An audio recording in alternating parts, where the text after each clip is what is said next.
پھر طریقہ کیا ہونا چاہیے اس طرح کی وبائی امراض کی صورتحال میں؟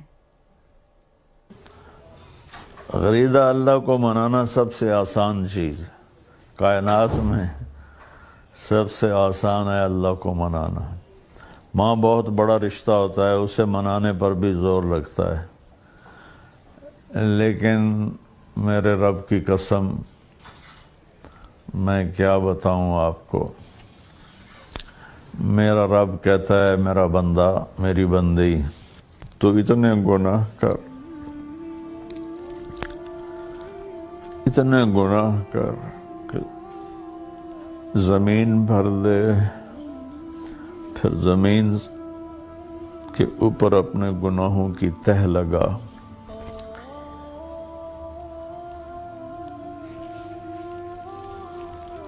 پھر اس کو اٹھاتے اٹھاتے اٹھاتے آسمان کی چھت سے لگاتے۔ مجھے بتاؤ کون اتنے گناہ کر سکتا ہے؟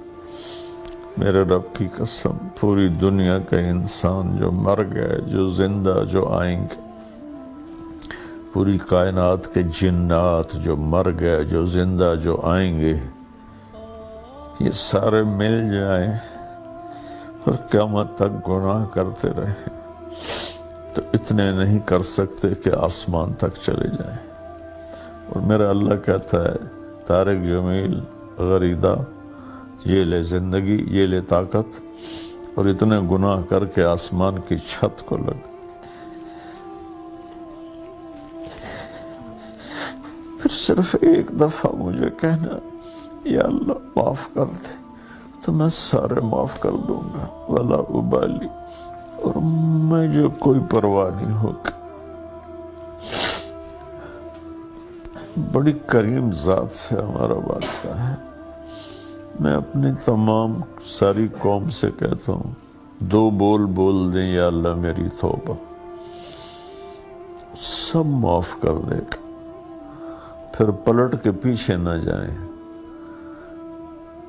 اور اپنی توبہ پہ پکے ہو جائیں، چاہے حقوق اللہ ہیں چاہے حقوق العباد ہیں،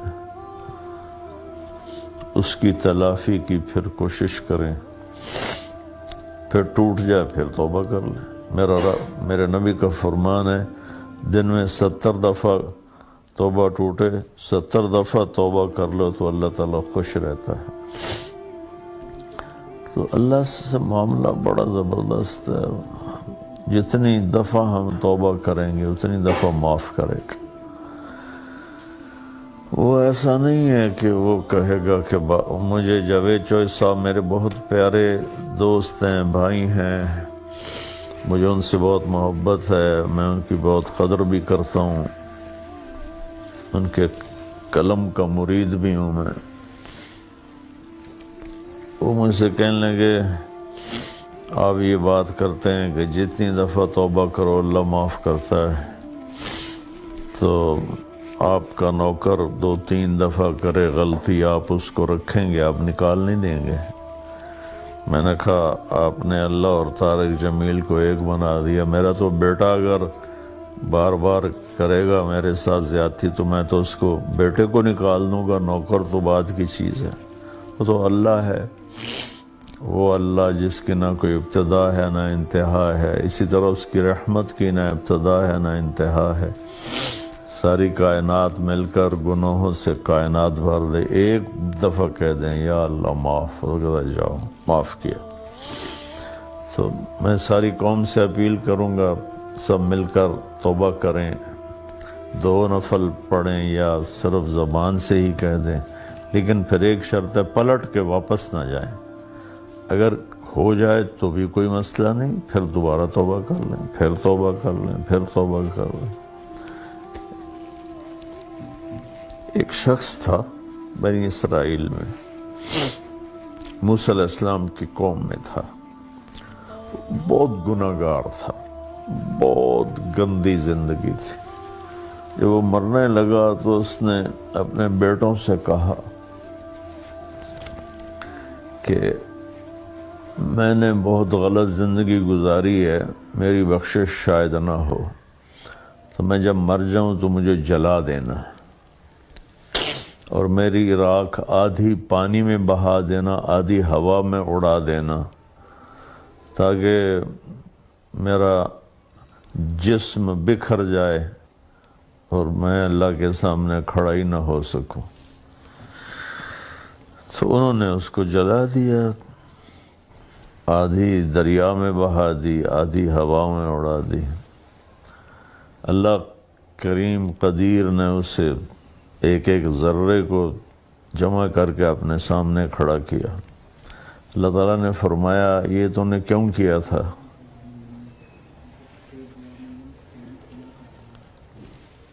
اس نے کہا یا اللہ میں ڈر گیا تھا۔ اللہ نے فرمایا میں مجھ سے ڈر گئے تھے؟ کہ جی ڈر گیا تھا۔ کہ اچھا جاؤ معاف کیا۔ تو اللہ کو معاف کرنا بہت پسند ہے، بشرطے کہ حیا ہو، بشرطے کہ شرم ہو، ندامت ہو۔ لیکن اگر ایسا ہو کہ دیکھ لیں گے جو ہوگا تو یہ تو بہت نادانی والی بات۔ تو جس طرح سے آپ نے کہا کہ اگر ایک دفعہ غلطی ہو جائے توبہ کریں، پھر غلطی ہو پھر توبہ کریں، تو کیا اس طرح کی بار بار کی توبہ بار بار قبول ہوتی ہے؟ جی بالکل قبول ہوتی۔ میں نے بات آپ سے عرض تو کیا، میرے نبی نے فرمایا اگر سچی ندامت کے ساتھ دن میں 70 دفعہ بھی توبہ ٹوٹے اور وہ کر لے تو اللہ تعالیٰ اسے معاف فرما دیتے۔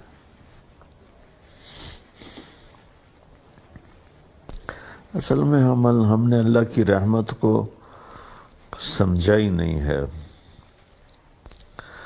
اس لیے مایوسی زیادہ ہے۔ درست، آپ نے فرمایا کہ دعا کرنے کے بہت سے طریقے ہیں، آپ خدا سے کسی بھی صورت میں دعا کر سکتے ہیں۔ تو لوگوں کی آگاہی کے لیے یہ بھی بتا دیجئے گا کہ اس طرح کی جو صورتحال ہے، خاص طور پہ وبائی امراض کی صورتحال، کرونا وائرس جیسی صورتحال، تو اس میں کون سی دعا کرنی چاہیے، کون سی دعا کرنے کا طریقہ مسنون ہے، تو کون کون سی دعائیں کرنی چاہیے، ذرا یہ فرما دیجئے گا۔ دعا پڑھنے کی چیز نہیں غریدہ، دعا مانگنے کی چیز ہے۔ درست، پڑھنے کو دعا نہیں کہتے، مانگنے کو دعا کہتے ہیں۔ اگر آپ نے دعا کی حقیقت سمجھنی ہو تو یہ مانگنے والوں کو دیکھیں کہ وہ چہرے پر کیسی مصنوعی مسکنت لاتے ہیں اور کس طرح فریادی بنتے ہیں، کہ ہمیں پتہ بھی ہوتا ہے کہ یہ پیشہ ور ہیں، پھر بھی ہم 10 50 100 روپے ان کی ہتھیلی پہ رکھ دیتے ہیں۔ دعا الفاظ کا نام نہیں ہے، دعا کیفیت کا نام ہے۔ وہ کیفیت اردو عربی کی محتاج نہیں، ورنہ گونگے کیسے مانگیں۔